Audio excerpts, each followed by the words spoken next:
We're going to factor this polynomial. In this form, this section, we were doing factor by grouping, so I'll use that method. When you factor by grouping, you look at your first two terms and think about factoring out the GCF and what would be left in parentheses. So here in parentheses, you would, you would factor out a 2x squared, and in parentheses, you'd be left with 3y minus 7. So think of that, 3y minus 7 is in parentheses. Over here, if you factor out a 3, you'd be left with negative 3y plus 7. So it's almost the same, it's just a little problem with this sign. So over here, instead of factoring out a positive 3, I'm going to factor out a negative 3. I think you'll see why in a moment.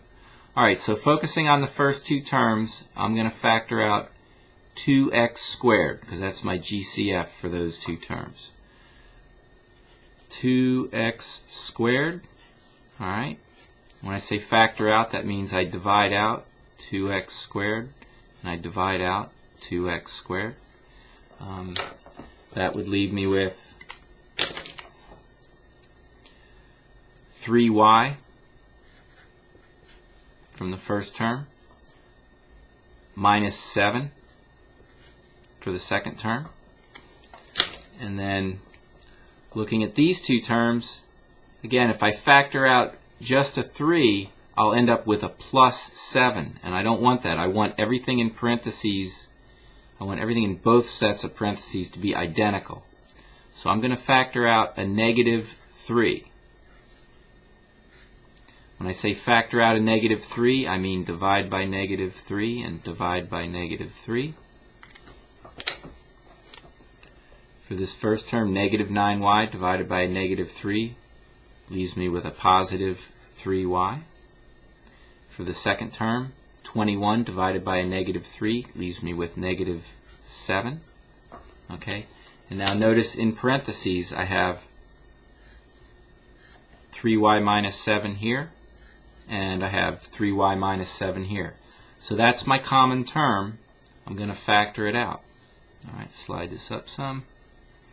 I'm factoring out 3y minus 7, which is to say I'm dividing out 3y minus 7. Alright, this goes into itself one time, so the only thing left here is 2x squared. And then I factor out 3y minus 7 from this, which is to say I divide out 3y minus 7. This goes into itself once, and the only thing left is that negative 3. Okay, so now this is my answer. I've gone from a 4-term polynomial to 2 binomials being multiplied. A lot of times this is a lot easier if you're trying to solve for one of these variables. Okay, I can check this answer simply by redistributing these terms. I'll go ahead and do that, but just to emphasize, that is the answer. Alright, so let's see if this, if I've done it correctly.